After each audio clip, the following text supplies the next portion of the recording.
Hello, friends. Welcome to the Jubilee for Justice. We are here supporting Northwest Justice Project. We are opening the ballroom doors and people are beginning to enter. We invite you to be one of those people.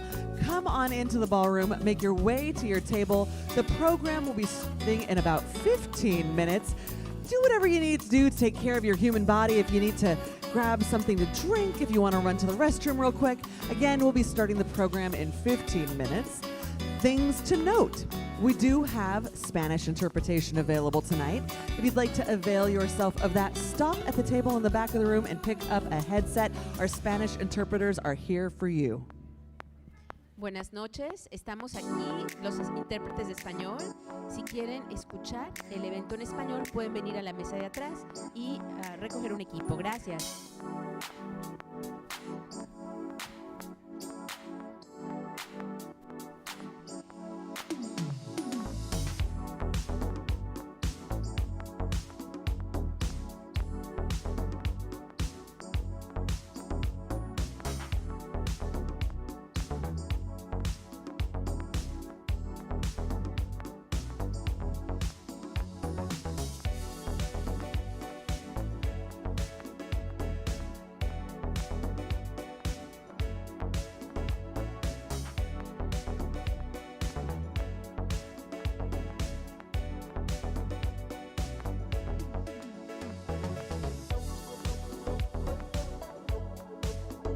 Hello, so happy you're here. Welcome, welcome, welcome. We have just opened the doors to the ballroom, and friends, that means it is your time to walk through those doors and come to your tables.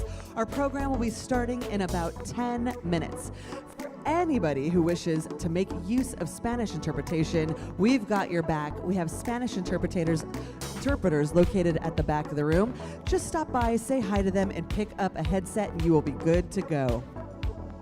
Buenas noches, la interpretación en español está disponible. Vengan a la mesa en la parte de atrás de la sala y estemos encantados de asistirles.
Once again, friends, we are so happy to see you here at the Jubilee for Justice. We are celebrating the amazing work of Northwest Justice Project.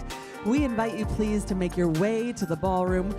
Go ahead and take a seat at your table when you can. Once you all have joined us, we will start the program. We're aiming to start that program in about 10 minutes. So grab your food, grab your drink, do what you gotta do, then make your way into the ballroom.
Hello, friends. I see that you are grabbing food and replenishing drinks. That is good. We want you to take care of your human body. But once you have done so, please do join us in the ballroom. We're aiming to start our program shortly. We do have an online audience joining us, and we don't want to keep them waiting. So again, do what you got to do to take care of yourself, and then please do join us in the ballroom.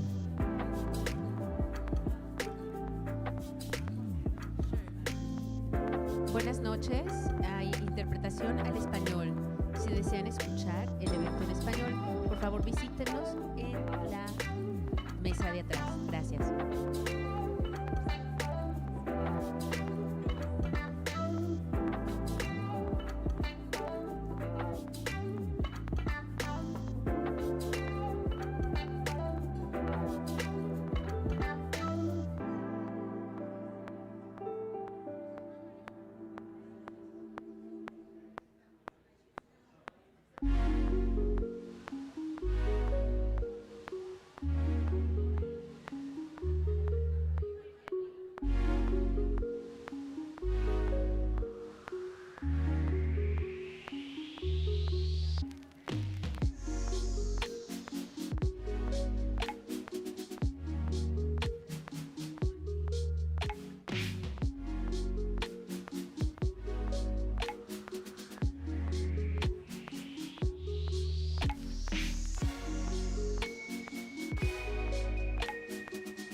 Our darlings, our dear friends, I see you waiting in the bar line. I have good news for you. There will be table service of wine in the ballroom. So no need to wait in the bar line. No. We want to start our program. You want to be there for it. So go ahead and have a seat now and trust that wine will come to you in the ballroom. We're aiming to start our program in 5 minutes, and we would love your assistance in getting there on time. Thank you so much.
All right, friends, this is the official last warning. We are starting our stage program in exactly 3 minutes. Yes, indeed, we are. We are starting our stage program in exactly 3 minutes. For those of you who wish to have Spanish language interpretation, we have that available for you. Just make your way to the back of the room and pick up a headset. Buenas noches. Si quieren escuchar el evento en español, por favor vengan a visitarnos aquí en la parte trasera del salón. Gracias.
Everybody within the sound of my voice, do a little tap, tap, tap on your glass, please. We're looking for people with claws. Come on, people with nails. Bring it to us. Bring us that sound. If you got a pencil or a metal utensil, clink, clink, clink on the glass. All right. I think we called ourselves to attention. I think we are successfully met. Now that I have your quiet and focused attention, we are going to bring someone special to the stage. I believe that there is no problem that cannot be solved by art and creativity. Yes, you can woo that if you wish. And that being the case, we are going to start this program with art.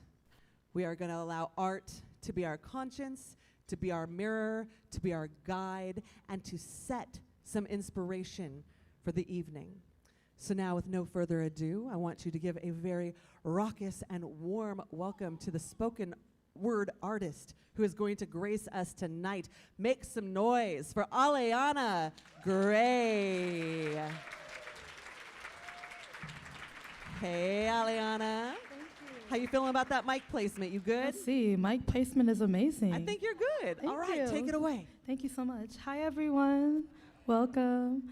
I'm super excited to be here, especially as a young person. I always say that a lot of times you don't know about the opportunities that are out there, about the spaces that are out there until you get invited to them. And so I just really want to give a big thanks to the NJP for inviting me here and making me feel so welcome, not just this year, but the year before that as well. Thank you so much.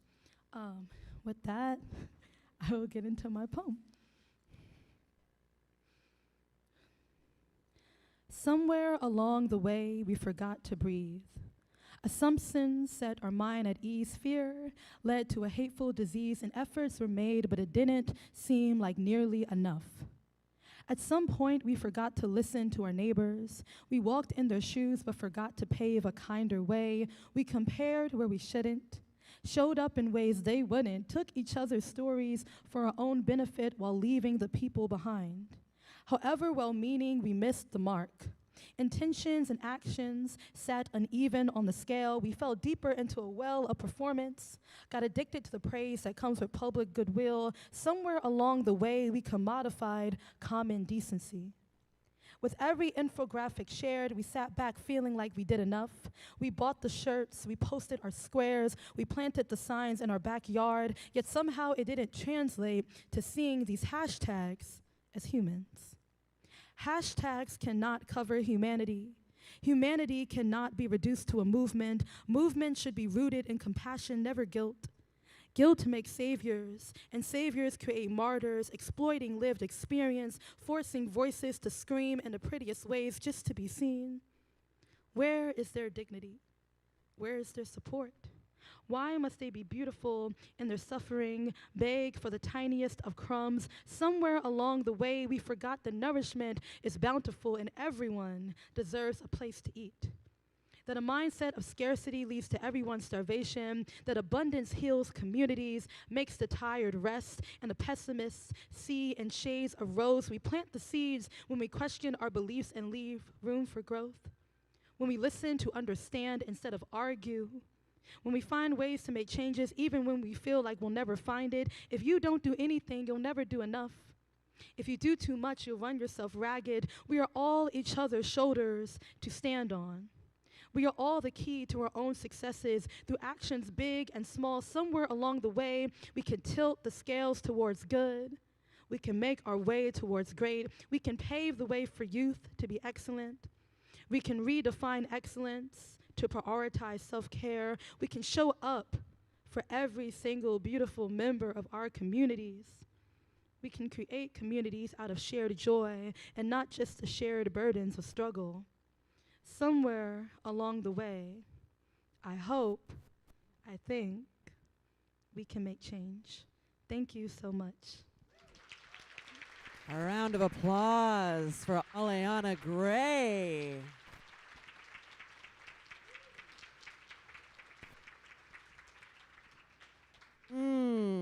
Hey friends, welcome to Northwest Justice Project's Jubilee for Justice. That was a powerful start. Would you agree?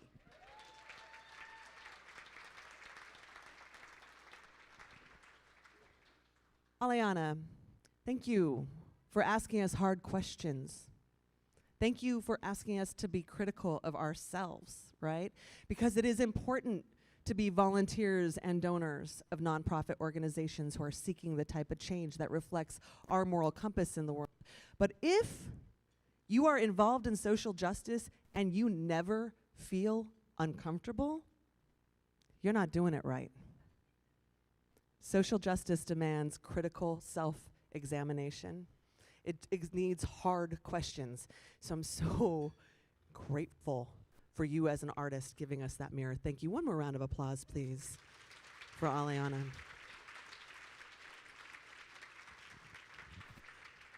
So who's this brassy lady up here saying all these mouth words, huh? Well, I go by the name of Sasha Summer Cousineau. I use she, her pronouns. I am a white 48-year-old cisgendered woman, and I have platinum blonde hair, and my white hair and my gray hair is peeking through because I'm leaning into my elder gay years. And I'm wearing a teal blazer with a multicolored jumpsuit and some fabulous statement earrings. Why did I just describe myself to you? Well, you're going to hear that throughout the evening, friends, because NJP wants to be sure we are being as inclusive as we can be to our members of the community who are blind, low vision, or visually impaired. So you're going to hear that sort of intro from everybody who graces the stage tonight. Thank you for allowing me to introduce myself, and I am so sincerely honored to be here serving as your MC. I'm particularly honored to be here with you because we share certain values, and that brought us here tonight. And one of those values is that income should not determine someone's ability to achieve justice from our legal system, right? Give it some snaps. Give it some snaps. Tonight, as we share space and we are in community with one another, we are going to learn how free legal assistance from Northwest Justice Project opens doors to justice for low-income people facing difficult civil legal problems. And I'm so excited for being in community with you and for learning alongside of you. But guess what, friends in the room? We are not the only ones at this event. I want you all to turn to that camera. See that tall, skinny camera on that tripod and right over there next to the exit door? And on the count of 3, I want us all to wave and say hi to our online audience. Just the word hi is fine. Are you ready for it? 1, 2, 3. Hi! Hello, friends, joining us from home or for wherever you might be, joining us virtually. We are so excited you are here with us this evening, and we want you to be part of this event. So the people in the room will be applauding, they'll be going woo, woo, woo, they'll be doing things. We want you to do those things online in the chat, so please get into the chat and say hi to us. Now, I want to just say, YouTube makes it seem like kind of hard. They're like, oh, you have to have a channel or whatever. And you're like, I don't want to be a YouTube influencer. I just want to say hi in the chat. It's so easy. So they are asking you on YouTube basically to use your Google or your Gmail credentials to log in. And then if you don't already have a channel, there's a little button that says, make me a channel. And then you press the button and boom, there you have it. You have access to the chat. Now, pro tip, you might have to hit refresh on your screen. Going forward. Good news, you're on the right track, you're here. The Northwest Justice Project has a Native American unit, and what I want to focus on a little bit today is the missing and murdered Indigenous peoples. Just by being here, by buying your ticket, and by spending money tonight, you are contributing to that movement because the Native American unit here focuses on Indian education. People are statistically higher to be victimized by the police. So what you can do beyond this is to sign on to your legislator, look at the bills that are coming up, and to sign on that you support the bills that are coming forward for not just police accountability, but for anything that is with the missing and murdered Indigenous women's legislation, and anything you see that might help these people that are being victimized by violence and that are not getting their excuse me, I was going to say their jurisdiction, but their justice from the justice system that exists here in the United States. Thank you so much, and have a good night. Thank you so much, Danny, and thank you, César. I'm loving already getting to know members of this rich community, and I'm excited to continue to meet members of this rich community.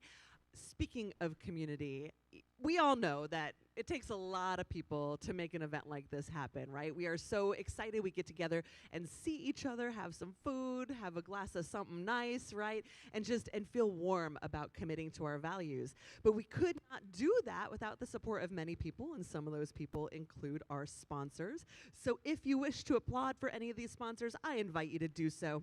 And you can just keep the applause rolling. You won't bother me at all. So thank you so much to our advocate sponsors, the Biella Foundation and Amazon. And thank you to our partner sponsors. That would be Morgan Lewis, Bill and Melinda Gates Foundation, Medijur, and Mutual of America. And thank you to our ambassador sponsors. You can see them up on the screen. And also, thank you to our stakeholder sponsors shown on the slide. Applause for them. Thank you to our friend sponsors who you see up there.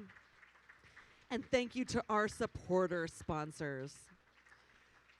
We have such a great program just ready for you tonight, where we're going to be sharing how critical it is that all low-income people in Washington have access to justice. And I'm already feeling super inspired. I hope that you will feel just as inspired, and that we can all make our most meaningful contribution to help open the doors to justice a little bit later tonight. But before we get there, we're going to hear from some fantastic speakers, and fantastic speakers. Speaking of one, how about our executive director, César? Would you like to come back on stage, please?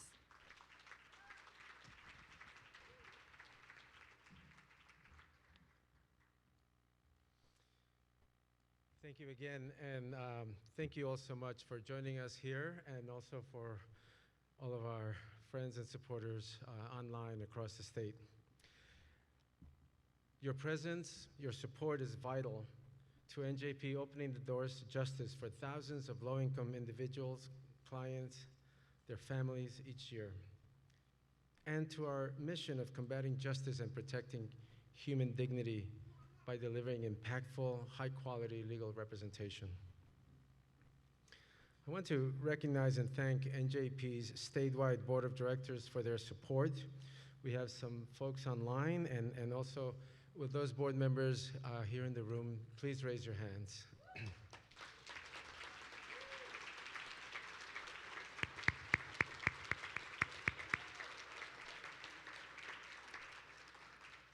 And of course, thank you also to NJP's development staff who have worked so hard to make this Jubilee a success, and to all of our event volunteers.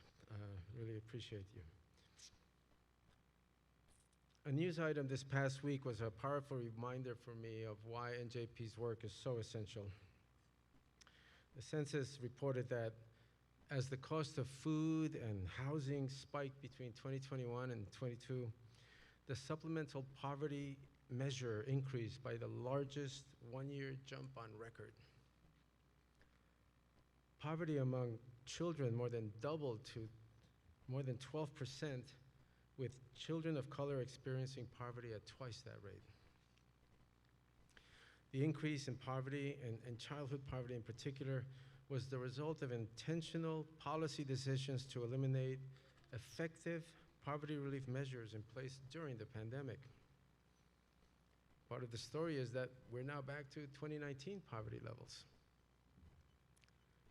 For me, it was a vivid reminder that the deep, disproportionately racialized poverty and extreme economic inequality that we see all around us is just that, policy choices. Policy choices that work in all of our systems and institutions. Policy choices that depend on and perpetuate deeply rooted structures of American racism and patriarchy. Again and again, by every measure, we see how people of color, and particularly Black, Indigenous, Latinx, and other women of color suffer from disproportionate poverty-driven harm. NJP's mission, our work, is to respond to these harms. NJP services are essential for people forced to turn to the justice system just to meet their basic human needs. Deep poverty and extreme inequality are an injustice and an affront to human dignity. Deep poverty and extreme inequality, these are the indignities of families having to live in cars and campers, and people sleeping on sidewalks and needing medical care. The indignity of pain, of not knowing if you'll be able to feed your children, of needing medical care and being denied, of being refused work or being cheated at work because of your status, and the indignity of being forced to live with an abuser because of threats of violence or lack of economic supports. Every day, NJP staff work with our clients to challenge systems that maintain and reinforce poverty and inequality. Whether it's preventing evictions and foreclosures, combating unlawful debt and abusive debt collection practices, relieving people from fines, legal financial obligations, or unconstitutional convictions to support re-entering members of society, or securing access to health care, disability benefits, veterans benefits. NJP representation makes the difference in securing basic human needs and impacting inequitable institutional practices. With partners around the state, today we are fundamentally altering the extreme power imbalance tenants have historically faced in eviction court.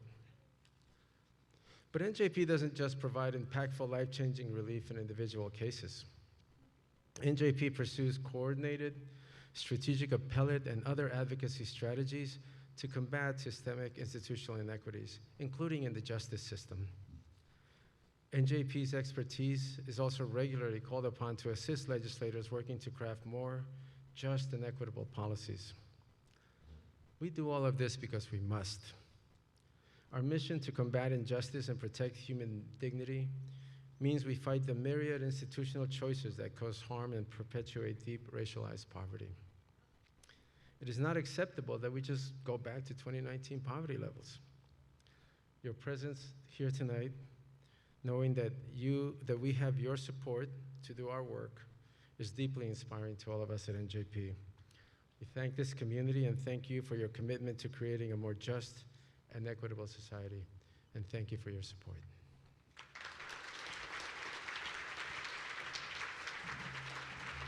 Thank you again, César.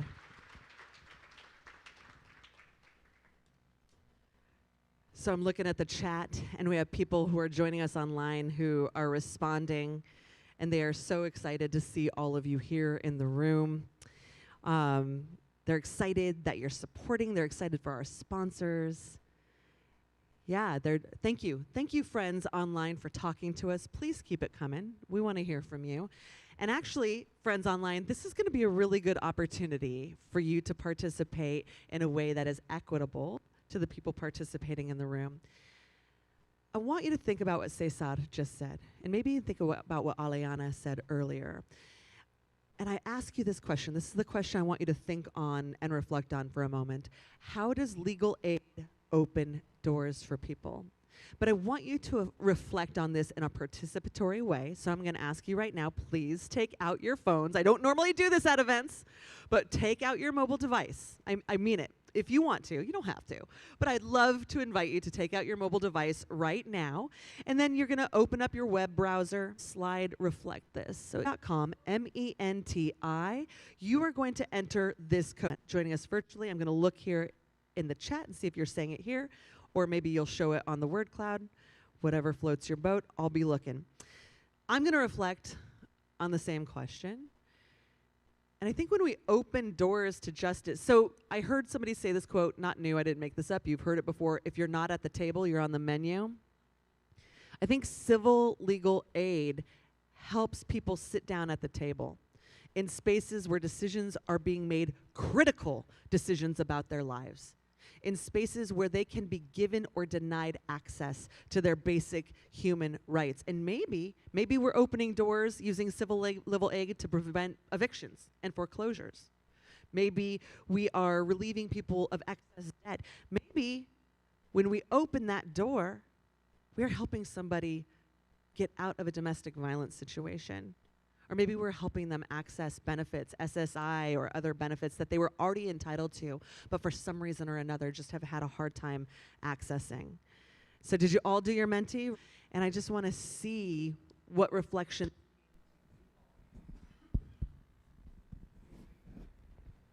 So reflecting on, and we're going to bring the Mentimeter up, and we're going to take a look and see what everybody is thinking. Am I doing that?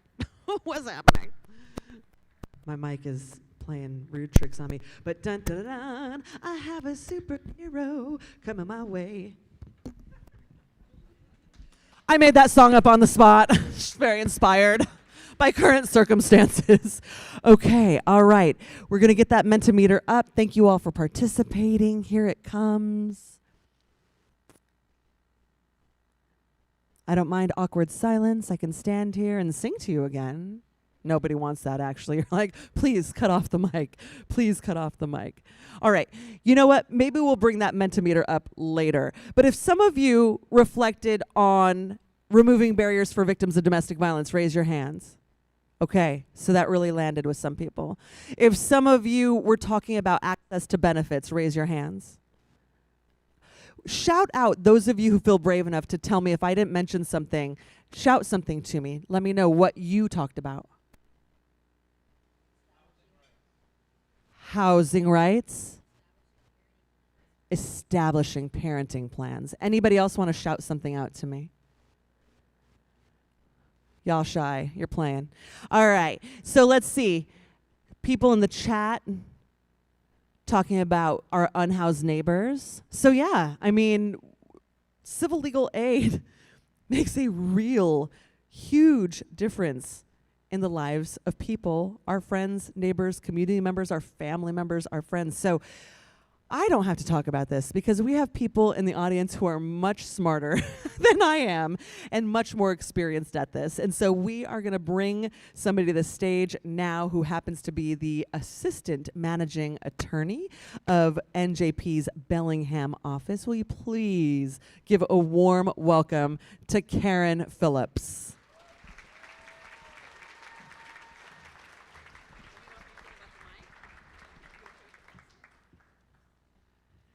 Good evening, everyone. My name's Karen Phillips, and let's see, I'm a cis female woman. I have salt and pepper hair. I am a white woman. I'm wearing a purple and black plaid dress. So I'm here to talk about why we do this work. People often ask me why I do it. Why be a legal aid lawyer? Aren't there easier jobs? And that's a fair question. As you can imagine, sometimes we work on really hard cases, and they can take a toll on us. Things like harrowing stories from our clients about things that have happened to them. We worry about our clients and what's coming next for them.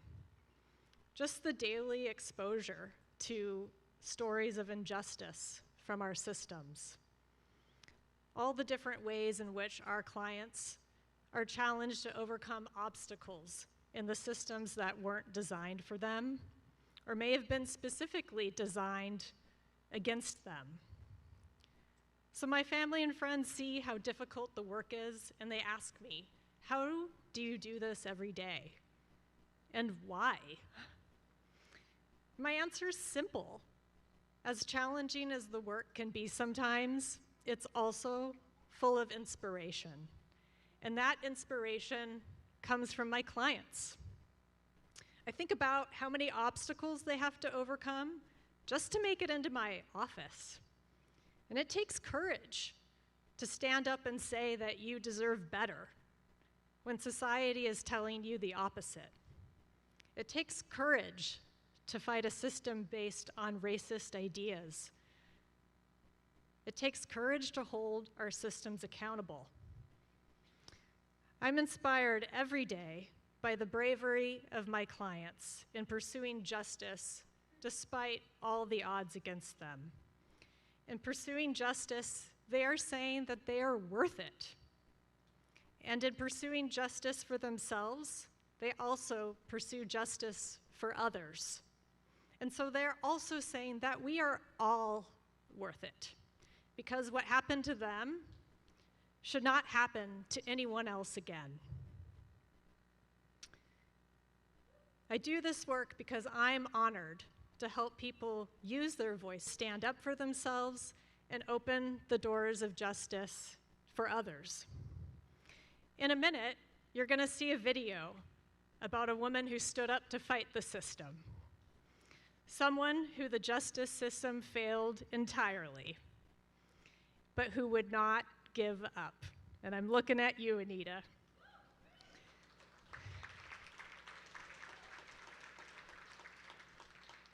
You're going to see a video about Anita Belcher. And even though she was not my client, she's inspired me as well. I had the honor of meeting Anita earlier this year when we were both invited to speak on a panel about racial justice and consumer debt work. Anita inspired me with her bravery because this was a national conference where the primary audience was judges from all around the country. So it was no small feat to get up there and tell her story. But she was brave, and she did that. And even I was nervous to talk to a room of judges. So again, why do I do this work? Because I'm inspired by people like Anita. Thank you.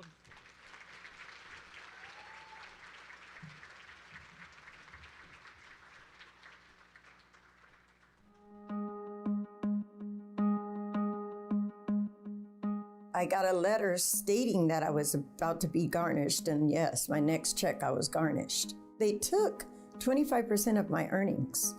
So I was unsure of what this bill was. I just didn't know. They didn't tell me, they wouldn't tell me. To be honest, I was afraid. I was raising my 3 grandchildren, and I had no idea how I was gonna manage to feed these kids. Anita, like many of our clients who come to our office's debt collection defense clinic, don't know about a debt until they're garnished. This whole thing started with an assault against me by my fiance at the time, and he punched out my 2 front teeth. For the emergency dentistry she needed, her insurance would pay what it could, and any overage would be paid by the perpetrator. And after she broke up with him, and he was maintaining payments and then stopped. But that was not a debt that she owed anyway. The debt collector had waited about 5 of the 6-year statute of limitations before filing it. The judgment was entered without her knowledge. She didn't get notice of the lawsuit. She's not responding to the lawsuit. And in that instance, a creditor can obtain a judgment by default. The default rate in civil consumer cases is very, very high, meaning judgments are entered without people's knowledge. Once you get a judgment, that judgment can last up to 20 years. Judgments were entered at 12% interest at the time. The debt was literally $1,800. That grew to thousands and thousands and thousands of dollars. I would have never been able to pay that debt off. She's getting garnished, so she's racking her brain to figure out what is this, and couldn't get that information from the debt collection agency. They're very deceptive and very skilled at being evasive. A collection agency's role is to try and recover what they would call distressed debt for original creditors, and they are a for-profit business, and they profit by collecting money as efficiently as possible. The debt collection agency told her it's too late to do anything about it, which is patently untrue. The debt collectors, they had an attorney's office that was representing them. I literally went to their office and knocked on their door. So I tried to reason with them and say, you can't garnish my wages? That's too much. And they were like, well, that's what we are going to do. But you can't just keep billing me for something I don't even know what it is. And they were like, oh, well, of course we can. It's an industry that is so dehumanized that they just don't care who they're collecting or how they're collecting. I was barely making it as it was. It's already hard trying to pay the lights bills. I had to have a car to get to work. I had to put gas in it. I had to get these kids around to doctor's appointments and everywhere. I was looking for an attorney that would even listen to me, knowing that I didn't have any money, and I ran across the Northwest Justice Project. They managed to get the garnishment stopped. Ms. Belcher had been the victim of something called sewer service, which is when debt collection agencies and the legal messengers they employ claim to have served someone, but they actually haven't. She had no connection to this apartment at this address or the person they say they served. She had records of where she lived at the time of the alleged service. My attorney actually came to my house and helped me find some documents. My attorney, Julia, she goes, Anita, I think I found it. We were on the last box. And she goes, yep, it's right here. That was so amazing. That was one amazing moment. So we had her lease and utility bill of where she was actually living at the time of service. The district court overlooked the overwhelming evidence and sided with the collection agency. It was really a systemic failure from start to finish. My attorney was like, don't lose hope. We're going to take this further. We appealed, and I say we, it was a team effort. Myself, David Tarshis, who has since retired, as well as the legal assistants, paralegals, colleagues from other offices, interns who helped moot us before hearings, and on appeal, we got a really great result.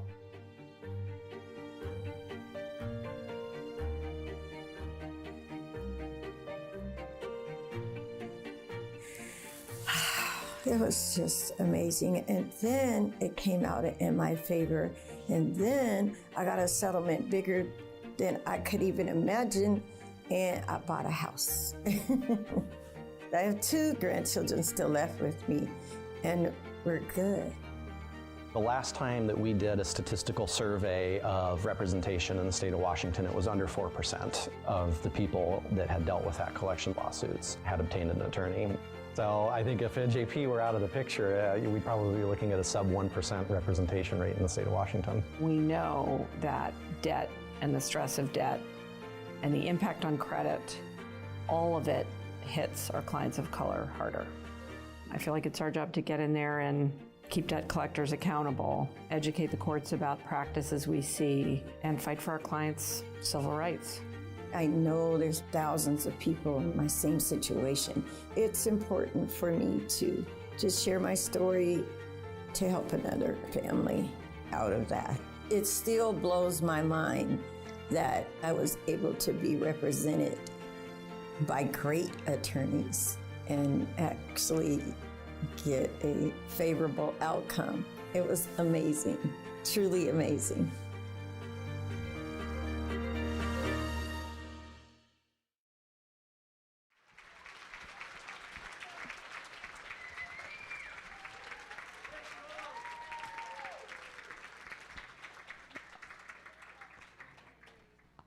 Could we give you a round of applause? Yes,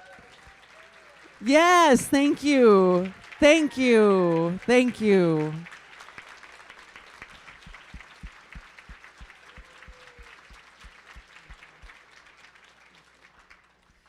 I'm so happy to see you here. Thank you. Thank you for sharing your story, and thank you for joining us this evening. We are really grateful for your courage in the face of adversity. And for your willingness to tell a story, your life, about this flawed system that does real damage, right? It has real impacts on people, but you went from struggling financially to being a homeowner. And that is generational wealth. You're starting a trend towards generational wealth that is so important. I'm so happy for you. Congratulations. Congratulations. And thank you, NJP, for your work. And I was asked very specifically, applaud that. And I was asked very specifically to please give a shout out to Dave Tarshis, that brilliant and tireless lawyer who was on the team of NJP folks who helped appeal this catastrophically stupid thing and bring about these phenomenal results for Anita. So, wow, thank you. I'm just blown away by that. so incredible. So we talked about a little thing called the Mentimeter, our word cloud earlier, and it didn't populate for us. But let's go ahead and see if we can populate it now. I think y'all were so powerful in your reflections that we just blew the thing out the water. Okay, so you all thought about equal access, providing safe housing, breaking barriers, equitable justice, so much yes to that, equalizing, systemic change, so important, leveling the field, and other reflections. Thank you so much for participating, and thank you to our friends online also for participating in that. It's good. I love seeing this because I feel like we are thinking very similarly, all of us here, so thank you for that. Now, it is my very distinct pleasure to introduce our featured guest. You're going to get excited. Senator Yasmin Trudeau. Hey. Senator Yasmin Trudeau is the Washington State Senator of the 27th Legislative District, and her lived experience motivates her advocacy. As an attorney for the Washington State Attorney General's Office, she served as a manager of the Race Equity Unit and is a champion for civil legal aid. Thank you so much for that. We are so lucky. Washington State is so lucky to have such a dedicated and talented and tireless lawmaker and public service. We are so happy that the senator is here with us tonight. So now, Senator Trudeau, please come and take the stage.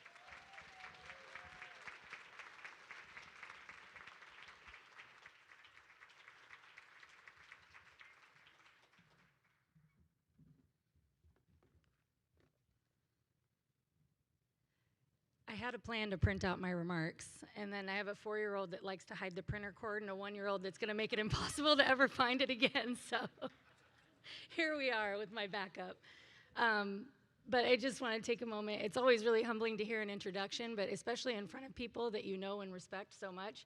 I mean, just as you, I think being able to extern for you as a law student, I had Murph come and speak to our art class at one point, and I was like even too scared to go and ask you questions.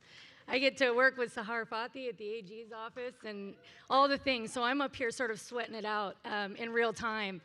But it is pretty amazing, and I want to give a shout out, Anita, about your sharing your story and your lived experience, because that is the thing that changes more lives than just yours, right? And the ability to do that, and that's what really called me into public service in the first place. And then when everybody heard the same announcement that that Jeannie Darnielle, who really served as the conscience for the state Democratic caucus for a long time, was retiring, and here I am now, speaking in front of all of you.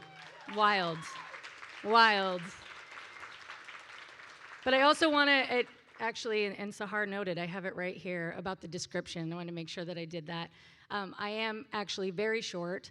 Although I'm wearing heels today, I'm in all black, and I have bob that's brown hair, so short brown hair and light tan skin.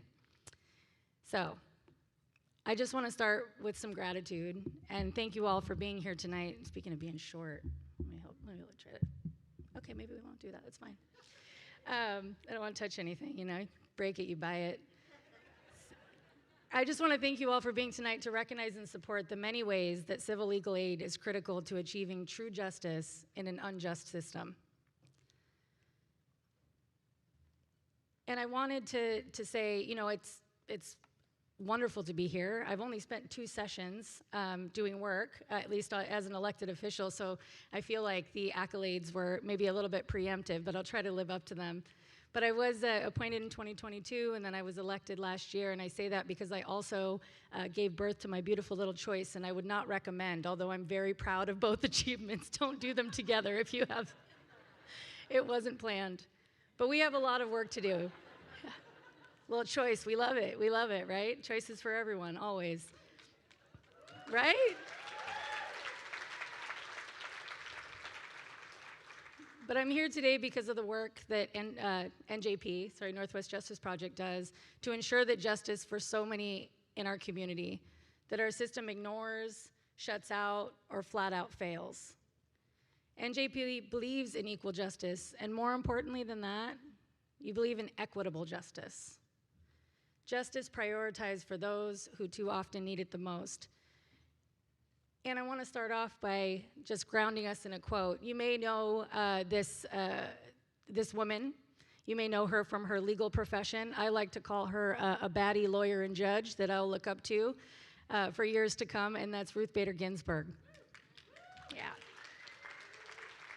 Hence the homage with the necklace. Hopefully she doesn't mind that I called her a baddie, but that's a good thing. It's a good thing. But she famously asserted that equal justice under the law is not just a caption on the facade of the Supreme Court building. It is perhaps the most inspiring ideal of our society, and it is one of the ends for which our entire legal system exists. So it is fundamental that justice be the same in substance and availability without regard to economic status. And I became a lawyer because I wanted to live up to this inspiring ideal. I became a policymaker because I realized that the systems most definitely did not. And I have seen it firsthand. I always like to say I started from the bottom, now I'm here. And for those of you that don't know that, that's Drake. You can look it up later. I had to explain it to somebody the last time I said it, so. But as you know, I was born into poverty and violence, and I now get to call myself an attorney by license, policy wonk by profession, and a social justice warrior by passion and lived experience. Wild. Thank you. And I tell you all of this because statistically, I shouldn't be here. I shouldn't be in any of the positions that I have, and I shouldn't be doing this. But supports showed up in critical times in my life, and so I zigged instead of zagged. And now that lived experience is something I carry with me to the forefront of policy decisions and budget investments. Wild. I have seen the ways that our system impacts the lives of those on the margins. I've seen the ways that early interventions and investments can work, and I've seen the way that our system continues to fail too many that are just like me. And for those living in poverty, the system can feel doomed. For those that are brown or black or trans and living in poverty, you might actually call it doomed. And if it wasn't for things like access to civil legal aid and the amazing work of organizations and the attorneys that work at these organizations, claps to table 4. Claps to all the tables, but we wouldn't be able to serve those that continue to go unserved. And what a fitting theme for this amazing organization and for everybody engaged in this important work. Because tonight is about holding the door open for all our people, and especially those most vulnerable to the failures of our systems, to access the same justice as folks without the money to pay for it. Tonight is about celebrating each other and continuing to invest in the work. So I want to ask you all to take a moment to look around. And of course, now I'm looking around, I'm seeing all kinds of other people that I'm like, okay, it's going to make me even more nervous, start sweating. Hey, Jennifer. Hi, Kristen. But look around and make eye contact with someone, right? Smile at them. And take a moment, even as I speak, to feel the humanity that exists at your table, in your room, and with your neighbor. This is what braces us for all the work ahead. And I agreed to speak because that open doors theme is a core value. If you know me, at least I try to live up to it. And access to justice is the opportunity to secure your rights under the law. Because too often, and now I get to see it on the inside, laws are passed with the assumption that they'll just do good. If you say it, it will be so. And yet we know that's not the case at all. Because laws are just words. They're just words. I was going to put on paper, and then I put on websites now because, I mean, honestly, like, who looks up the law books anymore? But they smell so good. But it doesn't, they are just words. If you can't actually access the law, or rather access an attorney to help you navigate it, you're shut out. And too often, lawmakers don't consider the additional resources necessary for everyone to access them. Not because they don't want to. I think sometimes you just don't think about the things that you don't know, the things you haven't experienced. And that's changing. I want to give a shout out at my table to my colleague, Senator Valdez. I see you. So even, Thank you. Sorry, I have like moments where I know I'm supposed to put in there that like pause, wait, for clapping. We're not there yet. We're making our way. Maybe that's after my third session. But I mean, honestly, we still have arguments about whether to include language that gives folks a private right of action or ability to hold actors accountable. We still have those arguments. Even as foundational cases like Marbury v. Madison outline that there is no right without a remedy. Put another way, there is no law that matters if you can't actually enforce it. If it's not accessible to enforce, it just doesn't matter. Love all the colleagues and honor everyone that came before me, but that's the cold, hard truth. And we're here because we believe not just in opening doors for a person or family here or there, but also about holding the door open through resources and policy that ensure that all of our beloved community members can access the peace of mind and the outcomes that they deserve. You deserve that outcome, Anita. You deserve that.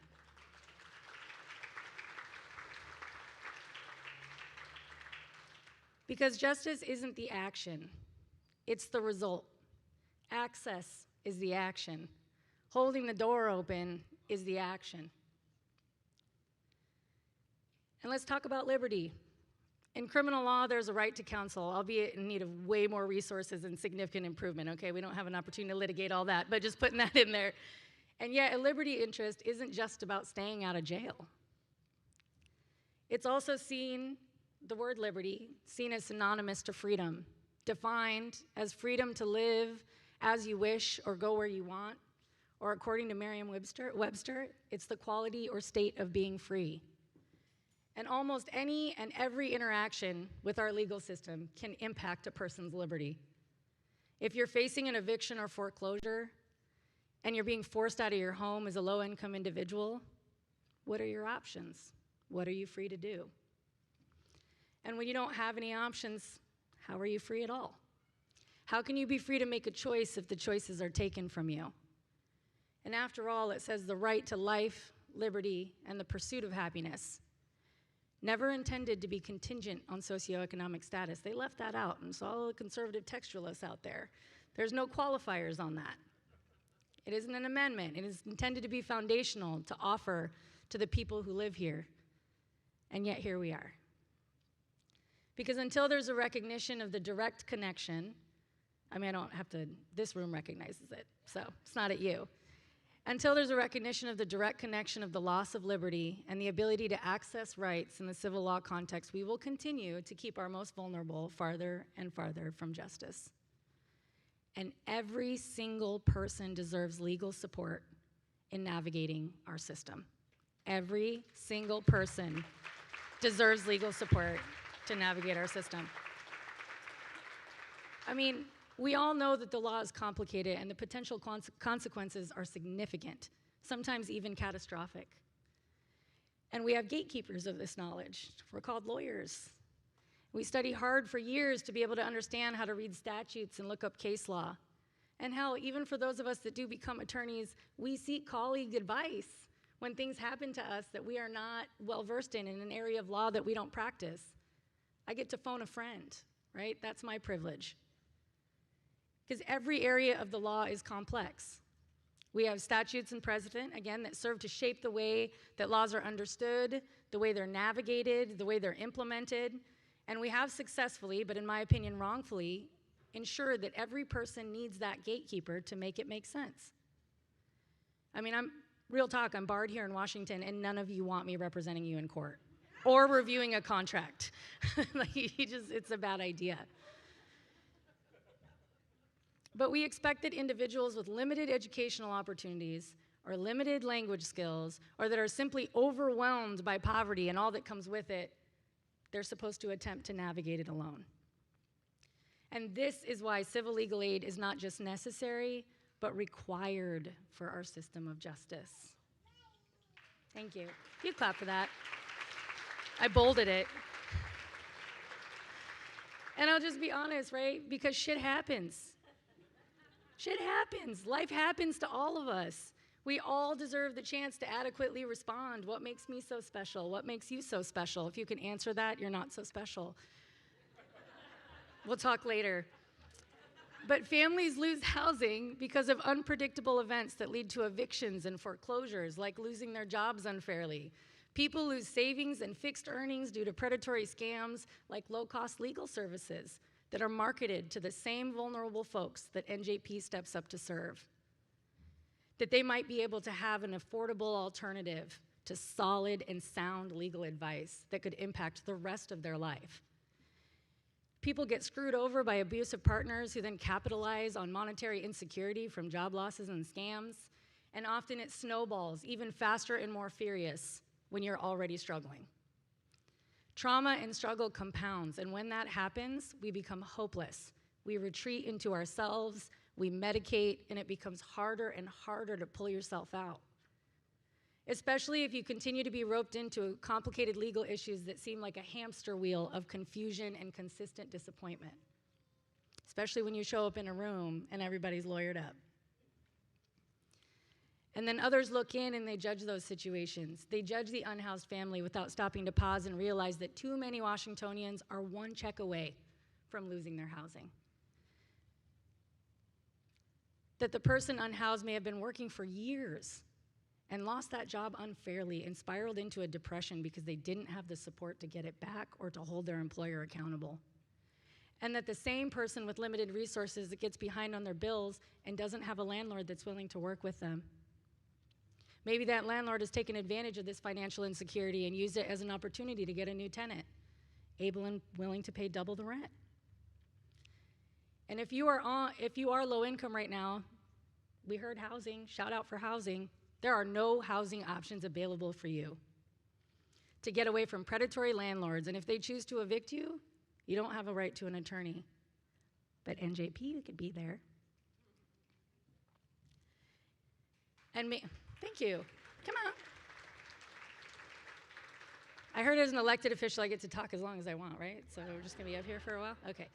And maybe depression set in and a temporary move to a vehicle then spirals the person into a tent only to be walked over and looked down on as they struggle from the addiction that's developed from self-medicating. Cycles. Most folks affirm that housing is a fundamental need that we all must have to literally survive. Maslow's hierarchy identifies it as one of the 3 foundational pieces of human survival. And thanks to NJP, there are resources and supports for folks that are fighting to keep that housing. That you can clap for.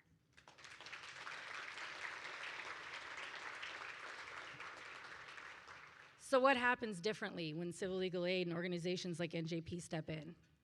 What happens differently if this family could have been supported or this individual could have been supported in getting their job back or recovering from the financial losses that resulted from losing it by having access to an attorney? Could they have bought a house and created generational wealth? What happens differently if that family is able to stay housed and not have their family scattered to find housing options when they have no job and a foreclosure or eviction on their record because they have no meaningful access to an attorney? What happens differently in the custody battle with an abusive partner if a person does or doesn't have predictable income and stable housing for their kids and they have no attorney? What happens when their spouse does? I ask these questions because I know personally the difference that civil legal aid and the support of pro bono legal services can make in the life of a vulnerable family. And I'm going to get a little vulnerable with you. I'm here with you today as a member of the state legislature, but as I told you, it's not the situation that I was born into. I was actually born in Dhaka, Bangladesh in 1984, and yes, that means I'm still legislative young and short. My Bengali mother was around 13 or 14 when I was born, and my American father was in his mid-40s, well into his 3rd privileged career that took him abroad. And while there, he exploited the poverty of my mother's family and ended up bringing members of my family, my Bengali family, into the United States in the guise of opportunity. Falsified documents, created a huge legal mess. Some people were deported, some people stayed, some people had years to work through. And the abuse left significant psychological and physical wounds for everyone involved because trauma does that. And physical scars started to heal. But the psychological wounds, and the reason I mention this, is those remained open for many years, exacerbated by not having the legal supports that we needed at very difficult times. We had financial instability, housing insecurity, and deep trauma. Nobody spoke English. Many families had different immigration statuses, and we were scattered in foster and group homes throughout the state as legal issues were resolved. My mom was very lucky. Someone told her that she could go get pro bono legal services, that she could go to a clinic and actually access those. That wasn't until later on in life. But I remember that moment, and I remember it vividly, because all of a sudden, there was a door open. Someone was holding it open, and she got to access services. Thank you.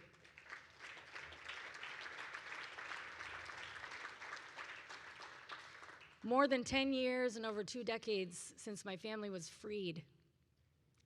Finally felt free.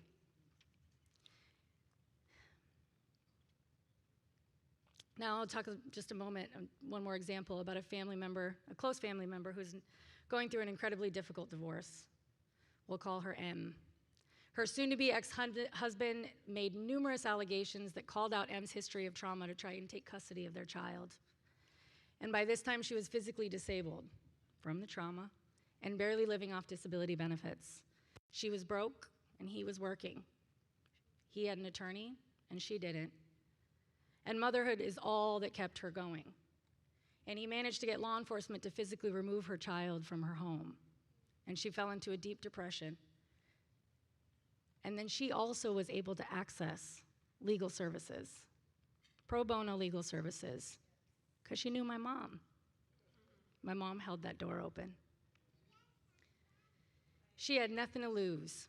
That referral got her the support in the beginning stages of the process, and then later it connected her with an attorney that worked out a plan for her representation. She didn't lose her child. That's right. Or her housing. Her depression spiraled a bit because trauma. But considering everything that she's lived through to that point, it's actually a blessing, because that stabilizing has now allowed her to prioritize her mental health.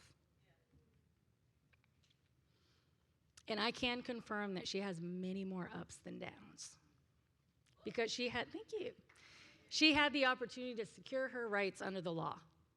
And we have that gift, the gift of our state's civil legal aid program and the incredible work of the Northwest Justice Project. The incredible work of the Northwest Justice Project,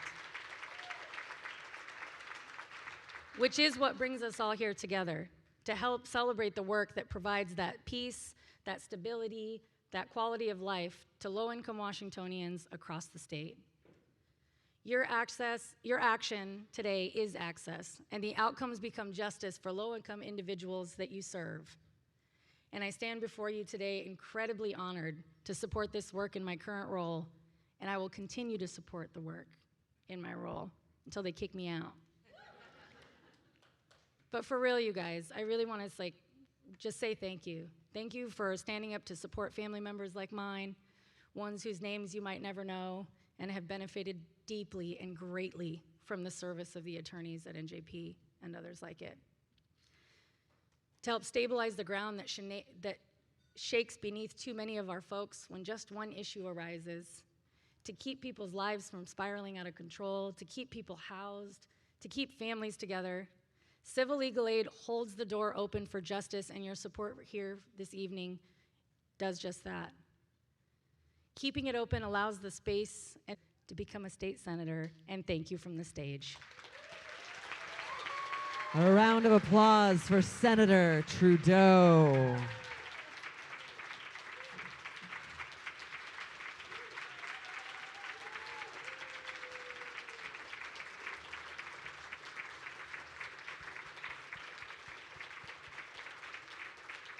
Thank you, Senator Trudeau. Thank you. And I'm so glad y'all got on your feet for that powerful testament to the power of civil legal aid and the work of NJP. And so now it's time for us in this room. We are going to work together to open some doors. Yes, you are at a fundraiser. We are going to ask you to give some funds. Here's how this works. Friends joining us online, We're going to drop a link in the chat for you. Just click that link. It's going to take you directly to our giving page. For those of us in the room, we're going to do a good old-fashioned raise the paddle. So what that means is I need you all to have your bitter paddles in your hand. Let's see if you got it. It won't cost you money this time. I promise. There you go. There you go. That's the ticket. Do we all have our... Let's get them up. Get them up. One joyful time for free. There we go. That's it. Wow. Feel the power. Feel it. Yeah. It's exciting. So... here's what's going to happen. I am going to say a dollar amount, a gift amount. And if you can join us with a donation in that amount to NJP, you will put your paddle in the air and you will keep it there until I read your 3-digit bidder number, and then you will put it down so that you can decide where you want to land in a way that is meaningful to you. I'm going to go ahead and tell you the dollar amounts I'm going to ask for in advance. We're going to start at $10,000.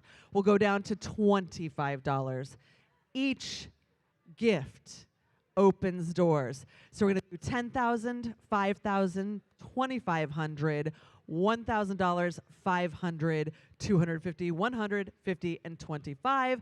If I didn't say a number you like, go ahead and add a couple or a few together till you reach the number that you like. Also, if you don't wish to give in such a public manner, you'll see a QR code on the screen.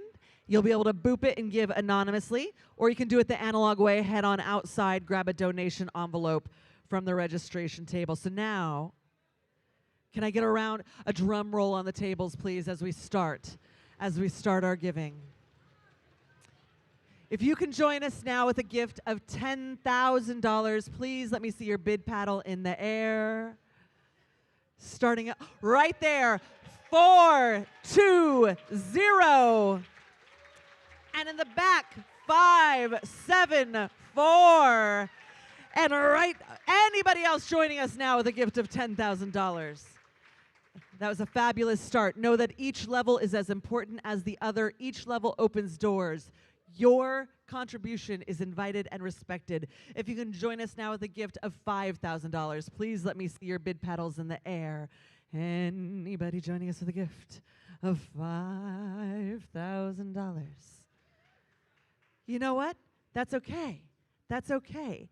Because I feel like we just drummed up a lot of energy for the following levels. If you can join us with a gift of $2,500, let me please see. Yes, right there. Was that a bid? 483. Thank you.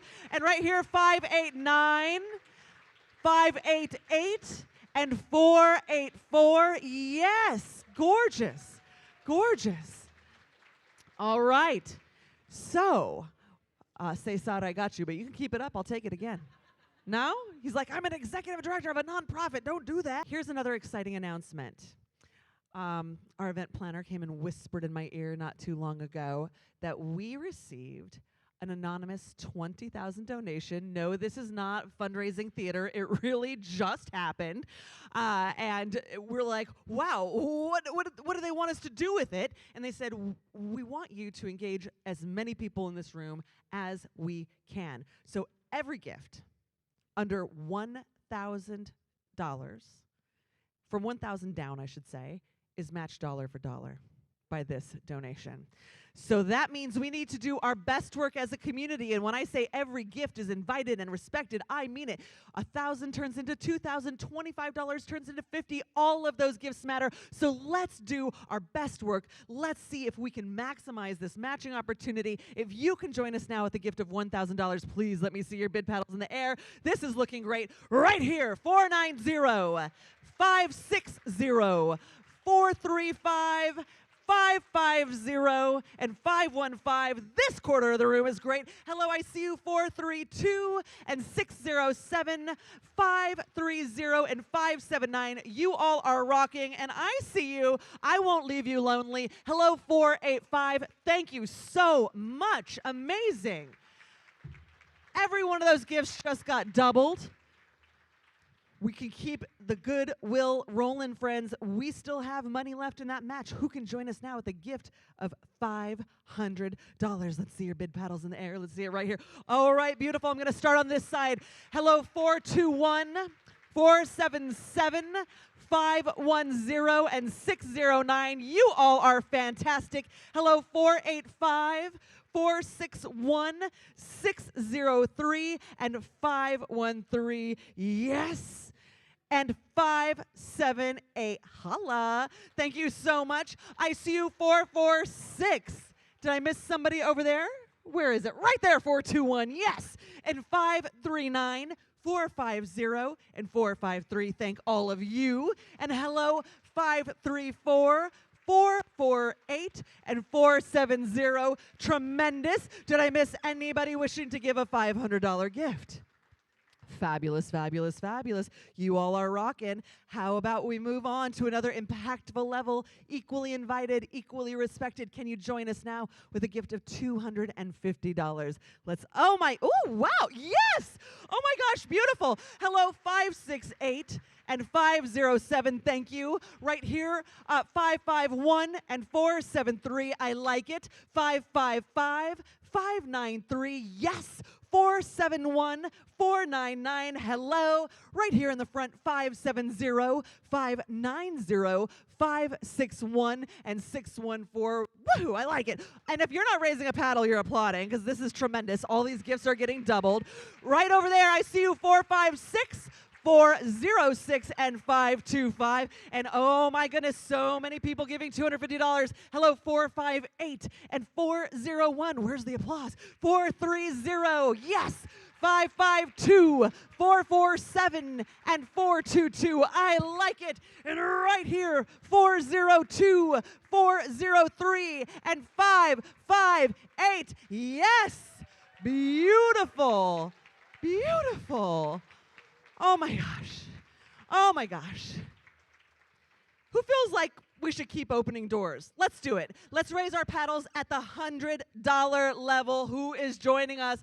Hello, 452 and 457, 571 and 598. Thank you. Hello, 597, 522, 575, thank you. And hello, 423. And I already got you two. Thank you very much. Right here, 504. Thank you so much.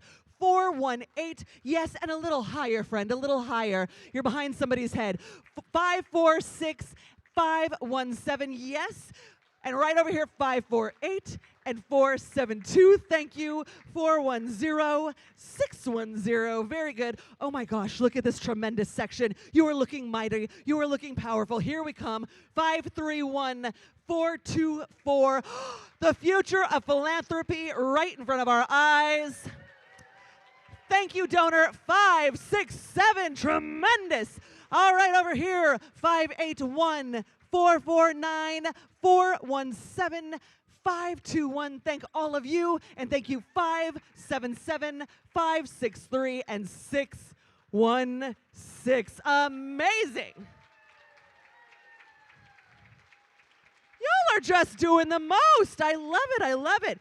We have 2 more giving levels, and I want to say each gift really makes a difference in the lives of someone in our community escaping domestic violence, trying to be free of burdensome debt that is unfair. So let's continue to do our best work, please. Who wishes to join us with a gift of $50? Please, that means beautiful. Hello, 516, thank you so much. And 443, yes. And 434, so much yes to you. And 495, I like it. Thank you so much. Anybody, right there, 451, beautiful. Anybody else? 501, hello, I like it. Anybody else joining with a gift of $50? Okay, this is our final giving level. We're going to release you joyfully into your evening very soon. But right now I will say, if you have not yet joined us, now would be the time. If you have already joined us, I dare you to tip your toes in the water one more time because the water is warm. Who is going to join us now with a gift of $25? Let's see it. Let's see it. Let's get them up, get them up, get them up. Oh my gosh, look at this. Right over here, 585, 524, 454, 498 and 496. So much yes to you. Over here, 448 and 515. I like it. Hello, 581 and 449. Looking good, friends. And double fist in the philanthropy. I like it. 513 and 428. Yes. And here I come, friends. I see you. 493, 436, 584, and 516. Yes. Woo! Oh my goodness. I dare say, I think we had 100% participation in this room, and that is so rare. That was incredible. Give yourselves a round of applause. Remember, if you want to give analog, we have donation slips out front. You can use the QR code to boop your way to the online situation. Give how you want to. What matters is that we do our best work as a community. We're about to wrap it up. We're going to send you out joyfully into your evening, knowing that you have done something great. But I think it's really important to end on a note of gratitude. I want to thank the folks who have joined us online. I want to thank you for being here in person and for your energy and your joy and your enthusiasm. I want to thank the people who labored tonight so that we could have a good time. Thank you to the catering staff, the hotel staff, our technicians, our volunteers, our event planners with GFS. Thank you to our speakers, Aleyanna, César, Danielle, Karen, Jordan, Yasmin, and Anita. My gosh, you inspired all of us. Thank you. And last but not least, I just think one more thank you to all of you, because you have done some beautiful work here tonight. Now, please make sure you take the cookie if you did not already eat it. I mean, I would be shocked if you didn't already eat it, but if you didn't, that comes to us from Little Ray's Bakery. Please take it home. No need to stop at checkout on your way out unless you want to tell us something. We will be emailing receipts, so don't worry. And now one more round of applause for yourselves for being tremendous. Thank you for joining us on a weeknight. Get home safely. We will see you next year. Have a good night, everybody.